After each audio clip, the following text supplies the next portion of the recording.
I'm Stephanie Wilson, and you're listening to Freedom Over Fascism. Because to your point, we're not winning on the nuance. No one wants to hear the nuance.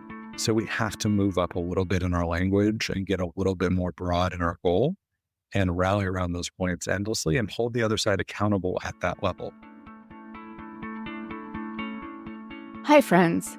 Welcome back to the podcast. First, I'd like to apologize to those of you who listen on a podcast platform where I had enabled ads, which were geographically specific. I learned a big supporter had heard an ad for firearms on my podcast. You all know this is diametrically opposed to my values, and I didn't realize these ads could play. When I listen, I hear innocuous ads for local businesses. For you, you'd hear ads from where you are. The moment I heard about this gun ad, I turned off the possibility of ads on the podcast host platform. So from now on, you'll never hear an ad from a firearm company or store. In fact, you'll never hear those kinds of ads again. However, if you have a movement or values-based business, I'm happy to discuss sponsorship opportunities so more people can hear about what they can do to take action.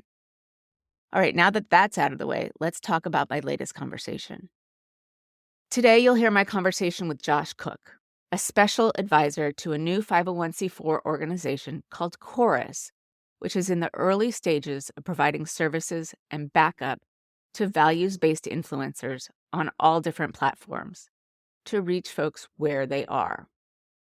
One of the things we talked about is how elected officials, with very few exceptions, are still using outdated systems of communications instead of working directly with creators who can reach far more people than a press release sent only to the legacy media. I saw this in action when my representative, Democratic Whip Catherine Clark, held a telephone town hall that only people on her mailing list learned about. What? Telephone? This wasn't a Zoom. It wasn't visual. And the only thing on YouTube was an ASL interpreter. What a way to bury the lead and make sure your constituents and the American people have absolutely no idea what you're doing, why you're doing it, and whether you're succeeding or failing. Folks, this is the number 2 Democrat in the House, and her comms team is playing this like she's a powerless figurehead.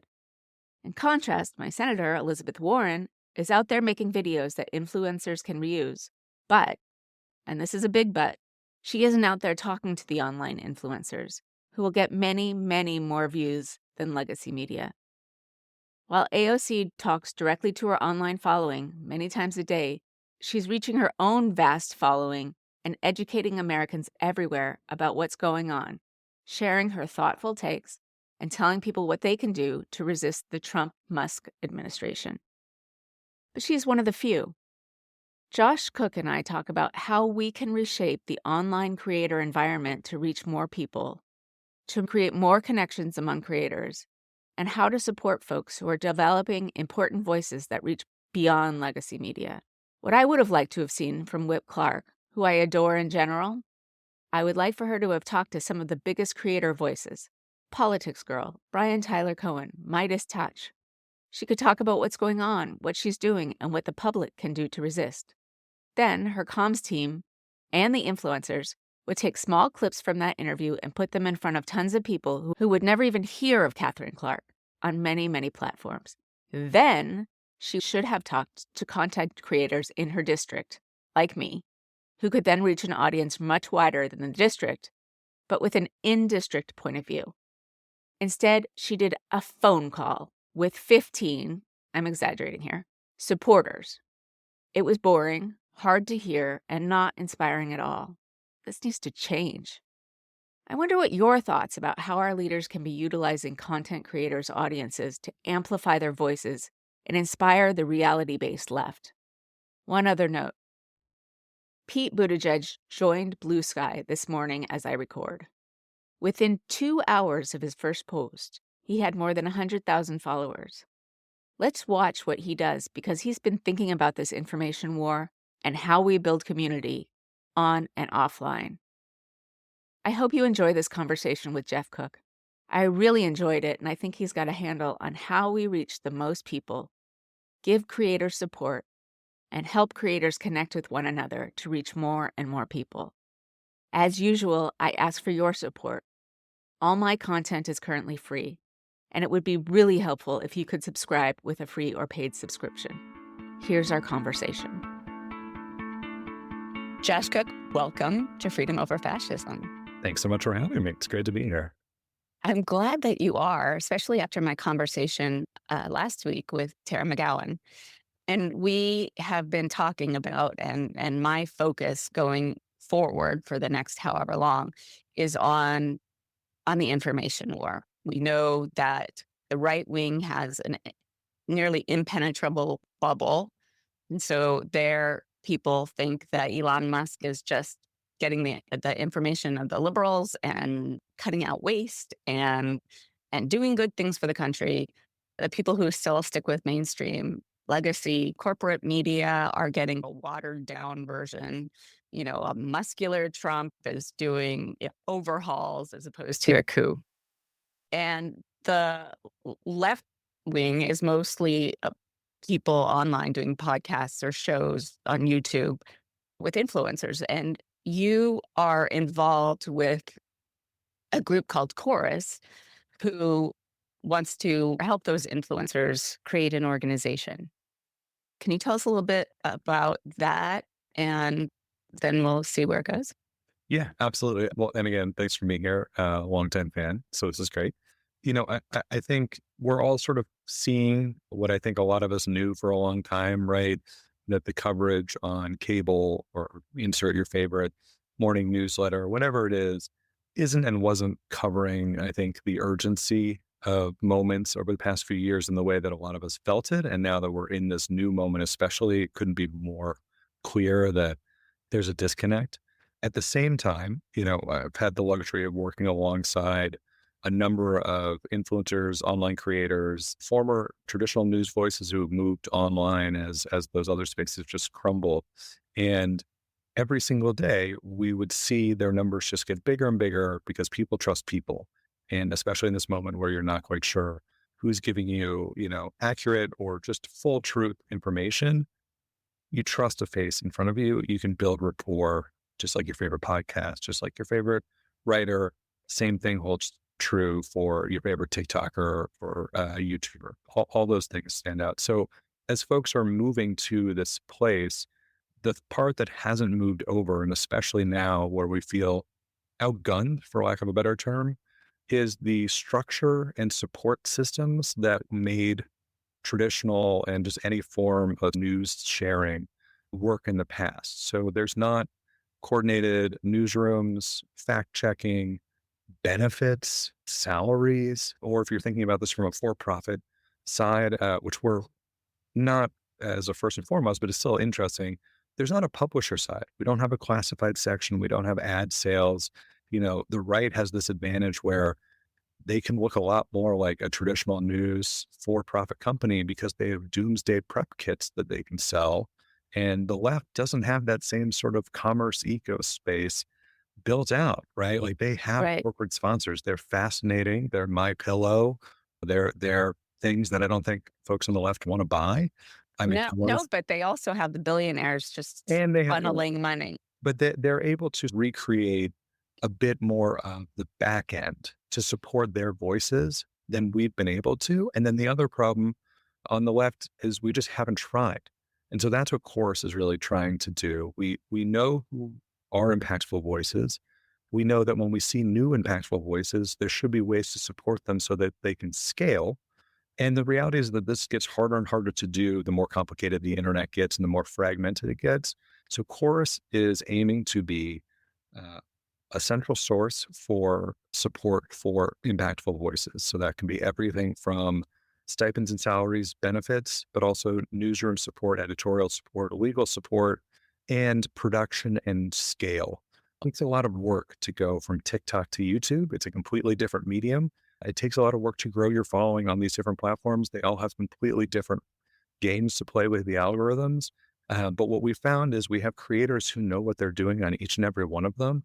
And if we can just get them all in a room to collaborate and they can bring the people they work with every day independently together, the results mean everyone wins and everyone grows. And so we want to just make that a centralized process and also put the creator first. So rather than organizations, this isn't a knock on anyone who's been supporting creators, but in the issue space, they all have their own points of view. They're all trying to achieve their own messaging goals. None of those things are bad, but it just means that it's a fragmented narrative versus letting creators do what they do day in and day out and finding ways to support their work and the missions you might have as an organization in more long-term settings versus what we all saw, which was the last 2 months before the election. Every organization was working with creators and then Right. we were gone the day after. Right. And the campaigns and the officials had no idea how to navigate creators versus mainstream media. I want to go back to something you said, which is you said you wanted to help everyone in the creator space. What does that everyone mean? Yeah, Uh, there's an asterisk there. no, I mean, I, this is pure self interest. Also, interest in the information environment. But someone like me is much lower a scale than a lot of the people that we think of as influencers, and yet without money, when you don't have very much, it's hard to keep doing stuff because you don't have enough money and doing it for free doesn't last for very long. So I'm just curious how Yeah. you scale that. No, it's a really good question. I mean, so I am a advisor to Chorus. My other day job, I run an influencer focused agency that works with advocacy organizations.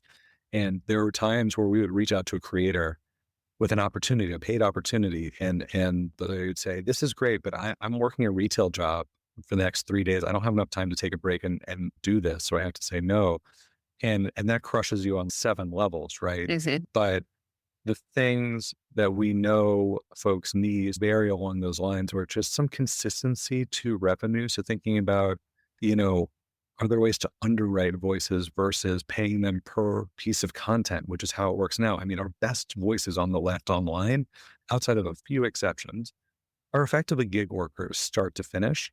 And so if you imagine like paying Rachel Maddow per segment, and every segment must be backed by a different group and they get to control all the pieces, like it's not good and it doesn't work and it wouldn't be sustainable. And that's not how any other space works. So in this one where it's so fragmented and there's so many voices that potentially could benefit from something like this, we're still building out some of the ways we want to sort of evaluate where can we make the most impact. But I think the thing that we do believe is if we can't necessarily support you with, a lot of dollars to like get it going, we do believe that there are tools and just access to resources and community in a different way that are truly built around scaling that we can provide to get you to a place where either more people are just coming to you with opportunities or sponsorship, or we can move you into sort of a next tier of operations. So we have some creators who have said outright to us, I don't want your money. I don't need your money. I'm doing okay, but I would love help getting more access to elected officials, or I just cannot figure out how to translate what I've done on YouTube to Instagram. And I fully recognize I'm not good at it. And I could really use some like consistent support on it Mhm. to get it there. And so some of that could just be production support, right? Like I'm sure you have a whole process to go from this conversation to getting it out into the world. And that's probably 5 hours more than this conversation will be.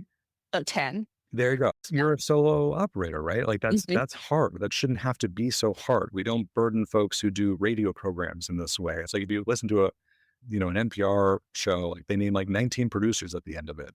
Right. There's a reason. But Right. in this space, that the central node is not a newsroom; it's a platform, and the platform does not care about you. So we want to fill in that middle piece as best we can, but it's not everyone.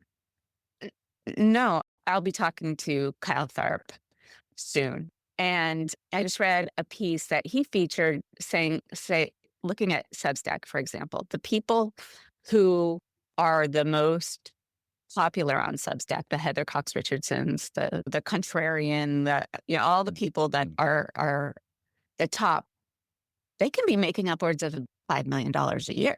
Yeah. And I had I mean, I guess if I had thought about it and done the math, I would have gotten there. But that is such a huge, I mean, Heather Cox Richardson is in a class by herself, but that's such a huge difference in terms of resources and help. They have producers and they have researchers and and I think that allows them to put their best brain power into their content as opposed to, Yeah. okay, I'm gonna say this, but then I have to spend 10 hours doing this, and where's my, research time and all of that kind of stuff. Yeah. It's a completely different game. And the thing with those folks is even if they're, on the upper end of success, they're running a small business themselves. So that adds a whole nother burden to the mix. And or if you said, okay, you're great at Substack, we should get you into video. We should get you, it's still like these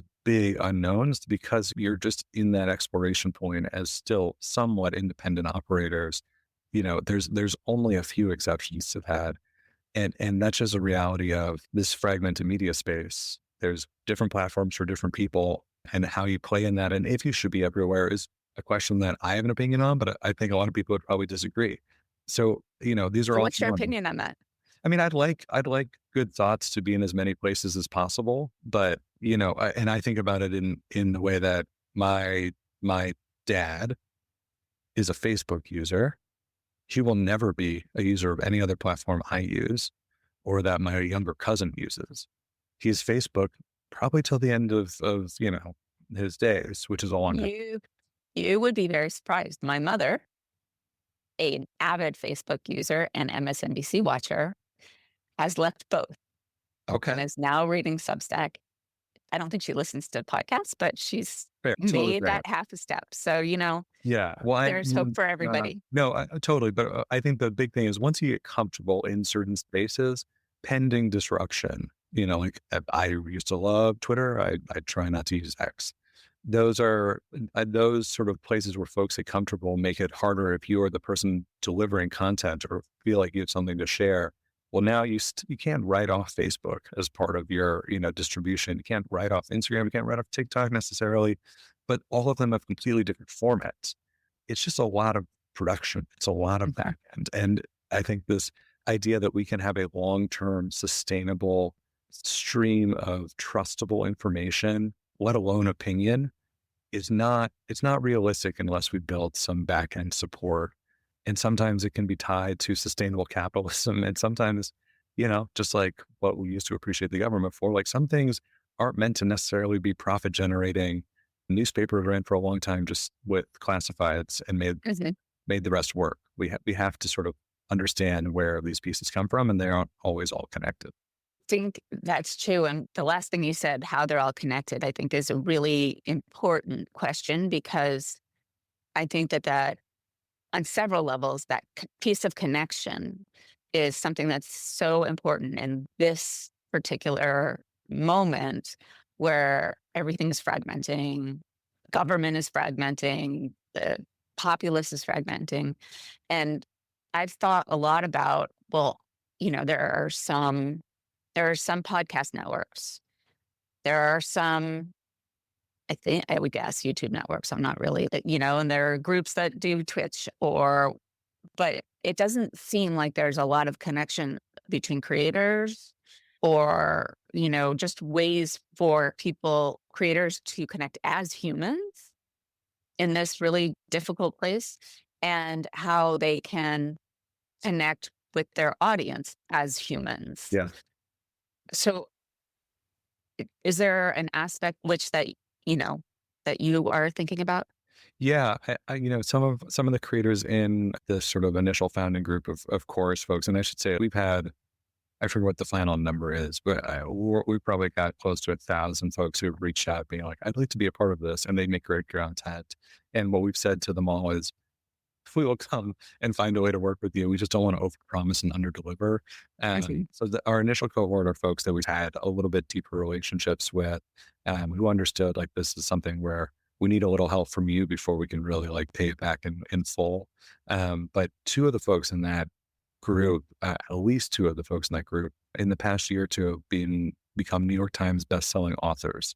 And they both wrote incredible books, which you should read. One's by Lee McGowan, Politics Girl, the other, Brian Tyler Cohen. The part of that is that they were able to take that audience connection and trust and, affection and bring it to a new medium, and people wanted to follow them there.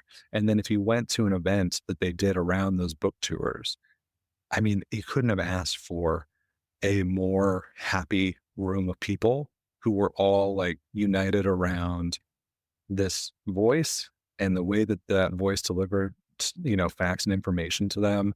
And it truly felt like community. And so I think that's something we're super interested in building out. Can we really take this to more places in real life and bring people together?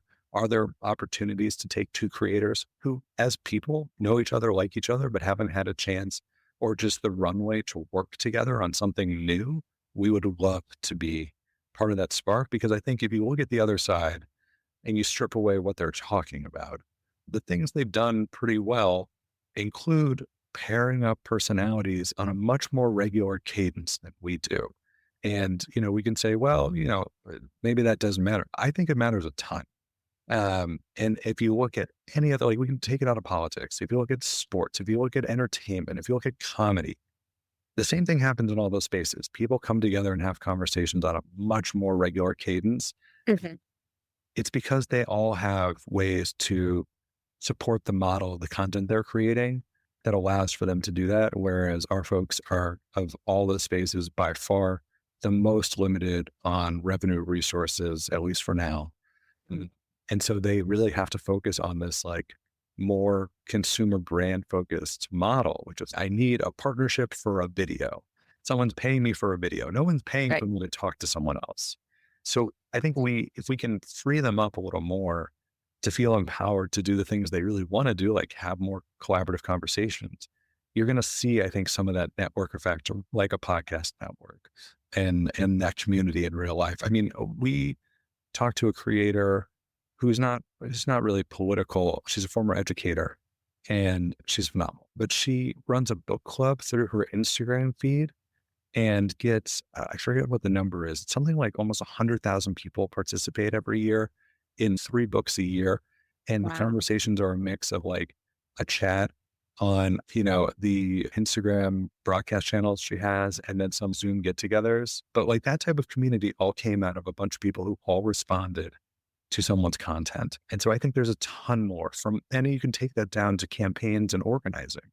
What if we Mhm. take groups of followers from creators and give them much more tangible ways to organize? There were some folks who tried to do this and fairly successfully with Twitch streaming communities, moving them to Discord communities and building conversations and ways to like, let's all meet up and go knock doors. There's so many offshoots of this that I think if we can just be more intentional in this interim period, like it will pay off in a number of ways. Yeah, I think that, Simon Rosenberg, for example, did it very intentionally. It's a combination of their voice and their charisma and their background to be able to bring together so many people and raise money and knock doors and make phone calls and and as you said, there are many, many fewer of those than there are people who want to make content. And I've been thinking a lot about this is it has to be a charismatic person in one way or another. And all of those things together, I think you have people who, are great in the Twitch Discord thing that my my 17-year-old is For Gerber. totally Yep. immersed in. Yep. But would they, I don't know. A lot of them do a lot of things. A lot of them have podcasts and then they have, but it's really YouTube because the younger ones don't actually listen to podcasts. They just watch on YouTube and blah, blah, blah. So how are you guys thinking about bringing that? Is the first step identifying people? Is the first step like coming up with some sort of structure to plug people in? Like, how do you start something like this? Yeah. I'm going to keep a couple cards tucked up my sleeve on this Of answer. But, course.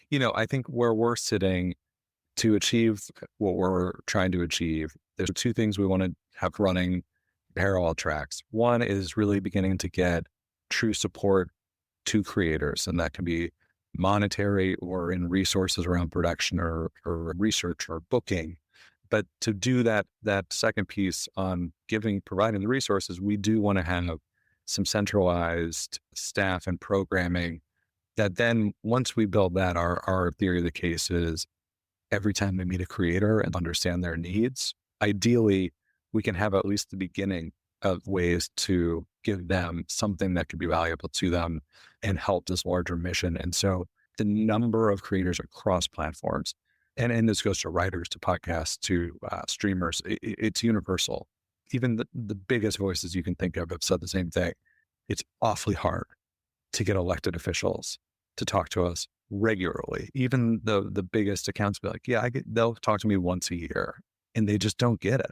And so I think that tide is turning in the right direction for these voices as folks realize we might have done this wrong. But there's a lot of education that needs to be done. So we're doing that. We've spoken with, and I'm in Washington next week. I'm speaking with a lot of comms directors for elected officials. And what we're showing them is when your surrogate goes and speaks to this streamer, you might see and appreciate that they got a few tens of thousands or hundreds of thousands of views on their main video. But what you might not notice is they then cut that video up 18 different ways for other platforms. And you're getting another 5 million views off that. So like the reach of this by every metric is better than if you go on like the 4 p.m. hour of MSNBC hosted by I have no idea who at this point. And that knowledge, I think, just isn't in the default of most folks who are thinking about the strategies that they're bringing to how do we tell our message of what we're working on out to the world. So doing that education piece is something we're doing very proactively so that we can make booking and availability much easier for these creators. And if you're on the other side of this and you are that comms director, you say like, I want to do this all day. I just have no idea how to reach out to the right people or evaluate who I should go to. This is where having a centralized, sort of mini newsroom where you can literally call up an assignment desk and say, our elected official just introduced a bill about something, and this is why it's important. Who might want to talk to us about this? Please, someone will know exactly who.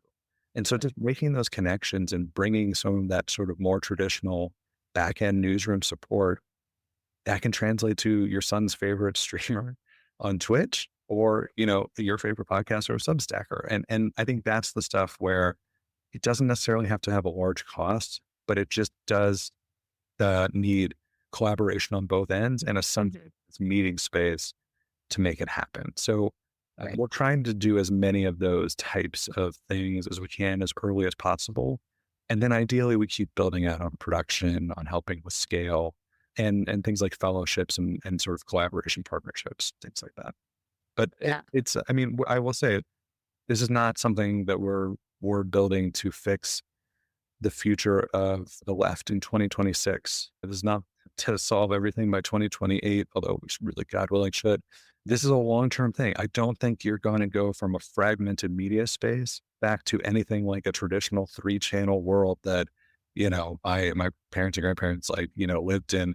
So one of the things I want to say is I saw Brian Tyler Cohen, Gavin Newsom came and spoke to him. And I thought that was something that people, electeds on his level haven't really gotten yet. And that may just be because he has better advisors and has a better sense.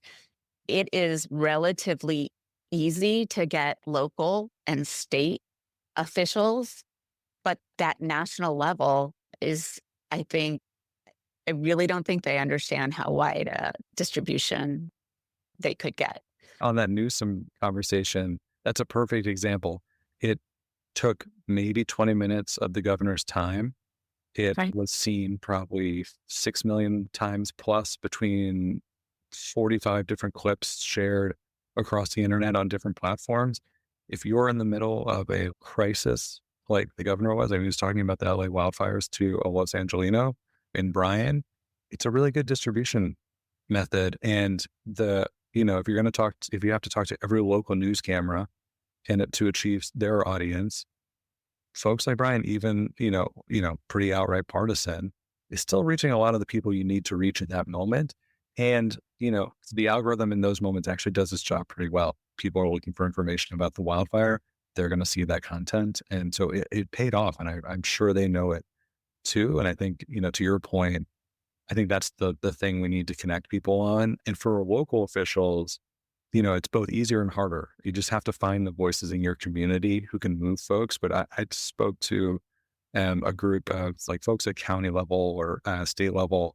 And, one of the things we were talking about is, did someone like review restaurants in your town on Instagram or TikTok? And like half of them not. I was like, you should hang out with that person. Like, got great reach.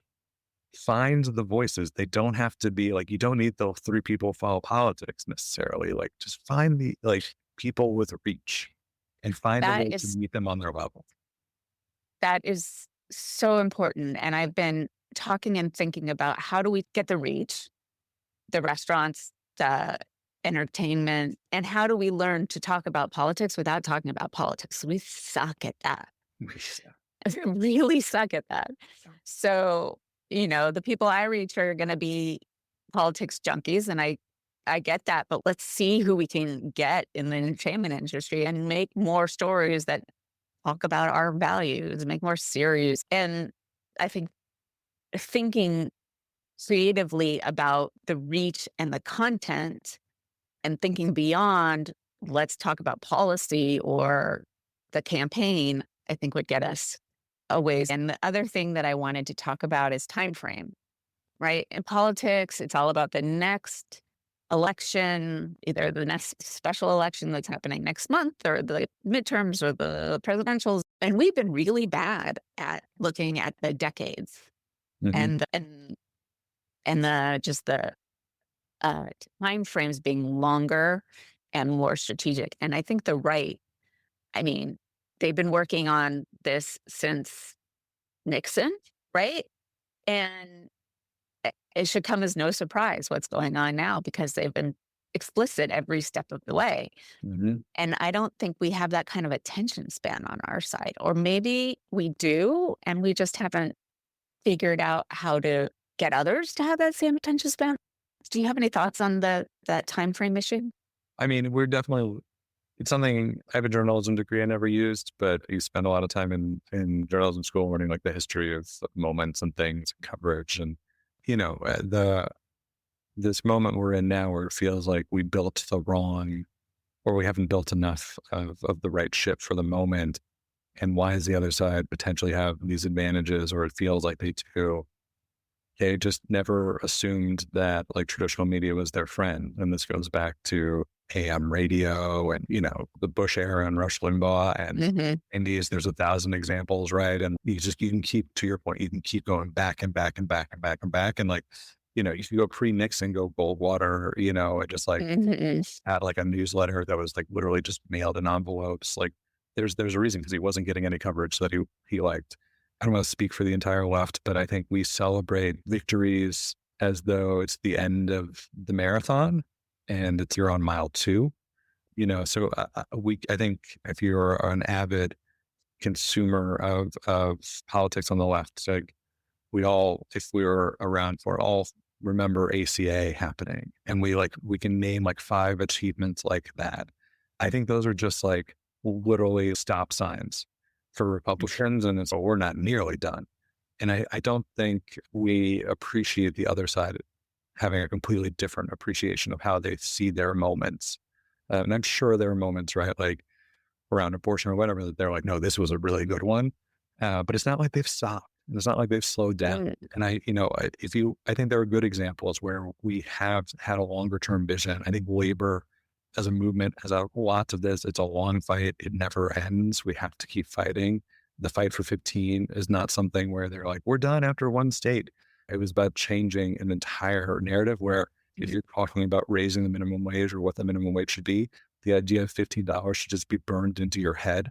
And Hmm. that should be the expectation and the counter. And that's what they went out and did. And that was a long, long, still going effort.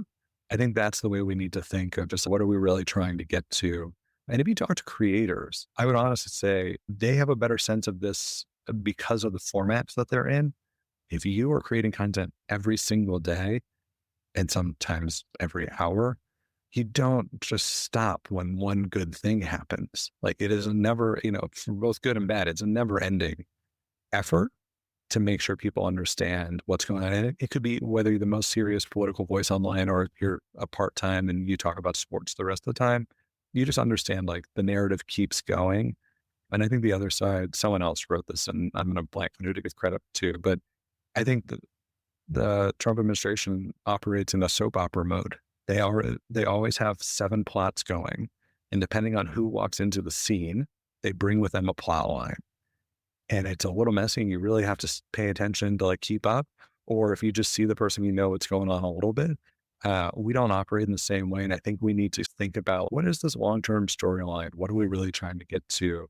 How do our elected officials play into that? Because to your point, we're not winning on the nuance. No one wants to hear the nuance, and allowing to trust an institution is tied to not trusting the nuance either. So we have to move up a little bit in our language and get a little bit more broad in our goal and rally around those points endlessly and hold the other side accountable at that level. Like the idea that we aren't all highlighting the crazy reality that a bunch of, still teenagers are destroying government. Like if I told you a bunch of 19-year-olds were hacking every government system on earth, just without any other details, that doesn't sound good to almost anyone. But we're letting it open right now. And that should be the thing we should be banging our drum about. Absolutely. We're giving those kids a pass. We shouldn't be. I think that what you said, the drumbeat, the word chorus, it has to be repeated and repeated and repeated and repeated and repeated and repeated some more. Yeah. And I think we, as you were saying, feel like, well, okay, we've got a message for this. Now let's get a message for that. Let's get a message for the other thing. When really the whole message, labor has done this, since they started organizing. And You I ask, think what they does have labor want? There's a very clear 1, 2, 3. It's not hard to exactly, guess. and they're organized. I mean, that's the whole point, right? But they have an event horizon that keeps going. And I think as Americans, we forget that we're part of an ongoing timeline, and we think, oh, we elected Obama, it's done. Well, no, Yeah. It's not over. we're not done. So I think that repetition and simplifying things, and we're so darn caught up in. So what I'm saying is we've got a very diverse coalition, and we're generally a more intellectual crowd. So we like nuance. I am not saying that we need to abandon identity politics. I think that's a whole different conversation. That's Oh, a lot of yeah. bullshit. That's Completely I agree. mean, like the Yeah. whole thing is we treat people with respect. Right. Period. Done. And we need to find different words than diversity, because that's become a bad word, because they know how to take the language and either suck all the meaning out of a word or imbue it with a different meaning than what it actually means. So we have to be on the ball with that. Right. We shouldn't abandon a principle every time we have to feel defensive about it. That's not Exactly. a good strategy. Yeah. That's not a good strategy. So yeah, so finding a way for people to have a backstop sounds amazing for my solo. I had one post last week that gave a list of people I thought were good fact-based creators, and that in my scope went viral. The point is that those of us like me who, whatever, make $20 a month can't do it indefinitely. Yeah. We know that Lee McGowan, she's got an unbelievable personal charisma that I don't know how hard she worked on it to try to make it into her brand, but everyone knows who Politics Girl is. Yeah. She worked really hard.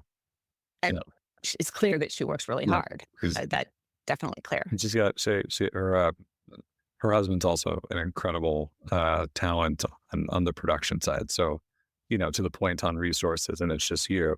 I mean, she's incredible, and she has an incredible teammate to, help punch out all this great stuff, who's creative and thoughtful. And yeah, I mean, it's hard to do solo. It's very hard to do. So it seems like we can diagnose some of our issues, and we can get at moving towards an array of, I'm not going to say solutions, but approaches.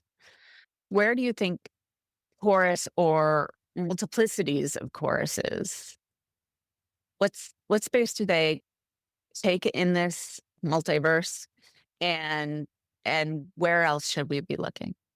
Yeah. I mean, it's a great question. Our goal is to be a very big tent to help the folks who have, a particular issue they're advocating for or a goal they're trying to reach, get it out into the world where people are paying attention to it. And I think in our ideal world, well, I'm always happy to come have a conversation with you. We'd like chorus to be much more in the background moving forward. Right now, I think we need to have this conversation about what the future looks like and how it should be structured. But what we also feel is that we need to let the most impactful voices and those who are becoming the most impactful voices be able to grow unencumbered so that we can achieve everything else that we want. And rather than try to overscript them moment to moment, which is not something the other side does, we need to let them breathe and let them do their work and let them talk to their audience in a consistent way. They're the only ones who are tracking the narrative to the viewer consistently every day. The rest of us are reacting to the moments that matter to our organizations or our causes. We need to let the voices do what they do. So, we are trying to build that support structure. And I don't think we ever want to be the only solution to the problem because it's a big challenge. But I think our hope is that we can build the middle part of the puzzle. That's like the pieces that are the hardest to figure out where they fit into the puzzle. You call them in the corners, but the middle's tough. We want to be that middle. And then we would like other folks' programs and efforts to be able to attach onto that. We don't want to duplicate efforts.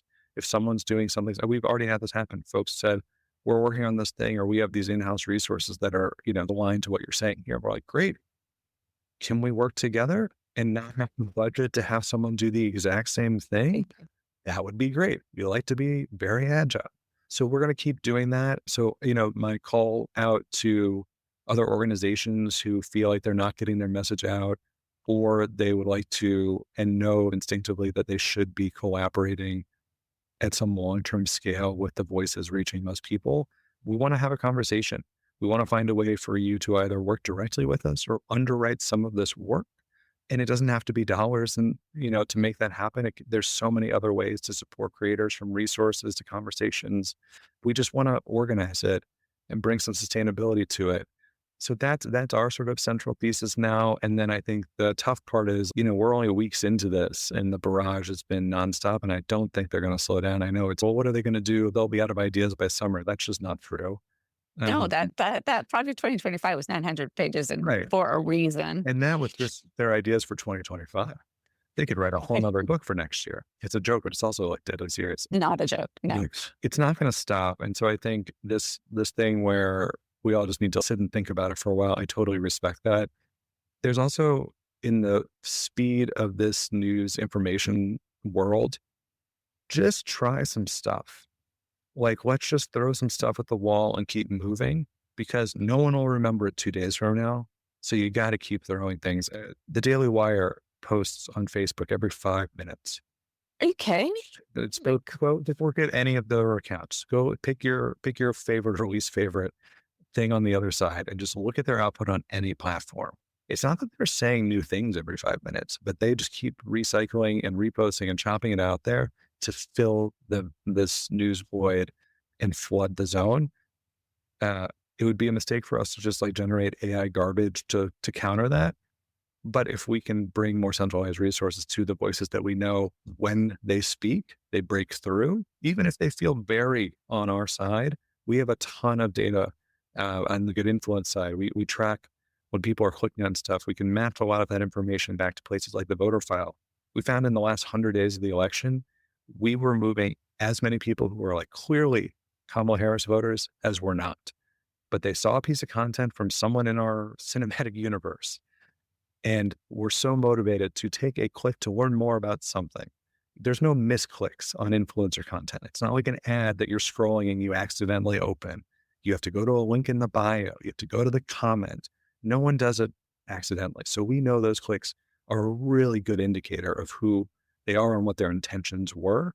So if we can do that over the long term, and if we can just get our voices out there and amplify them in a more cohesive way, well, I really, truly, I think we all on our side earnestly believe like we can help stem this tide. And if you look at state ballot initiatives this past cycle, issues we care about on the progressive value spectrum did very well in a lot of places, Right. even in the states where we lost. And if you look at really great personalities who had a little more connection to their community, the blue wall fell, but we elected senators in most of those states still. Mhm. That's not an accident. Our values do still translate. And it's just a question of how consistently do we get it out there? And we shouldn't hold back our firepower till the last 10 minutes. This is an ongoing, constant thing. And if the other side's talking to regular people every day, we have to do a lot more to do the same thing. But it doesn't mean we have to change what we're talking about. We don't have to pretend to be something that we're not. We just have to do it in this new paradigm that requires a different set of skills. We have all these people who work on Capitol Hill who write press releases every day. They've been doing it forever. And I like them all as individuals, but well, who are they writing that for? That is a method that informs written journalism, which is still important, but that used to be the entire game. That's why you did it. That's why you had a whole staff doing it. Maybe we need to just change some of the inputs and the roles and the responsibilities in press offices on our side, because where they're trying to get that information out to is just completely changed and we just haven't caught up. Right. We And, need to play this game for the modern era. we do. And there are people doing it.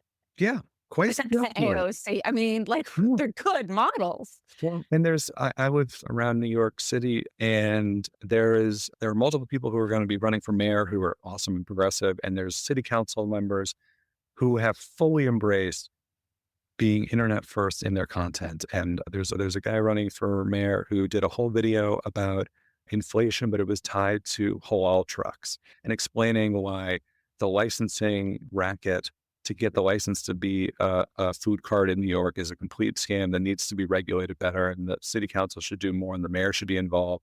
But he did the whole thing while hanging out in a halal truck and like eating the food, and he's out on the street, and it's so much more approachable than someone putting out a press release explaining this new bill they just introduced that no one's going to read. That's not how people want to consume this stuff. Humanize it, make it approachable. It's not rocket science. You just have to rethink your outputs. Yeah. I mean, one of the things that I talk about, I also do leadership development training, is humaning, right? We need to I'm stealing get them. better at Yeah. humaning at work, humaning in politics. Like we feel that we have to either put up some sort of mask or hide our emotions. But if we just human and know that, the fact that my dog just had surgery is an important thing to me, and you have something that, is important to you, and that's okay Yeah. to be part of discussions, I think we get a lot Yeah. further. Yeah.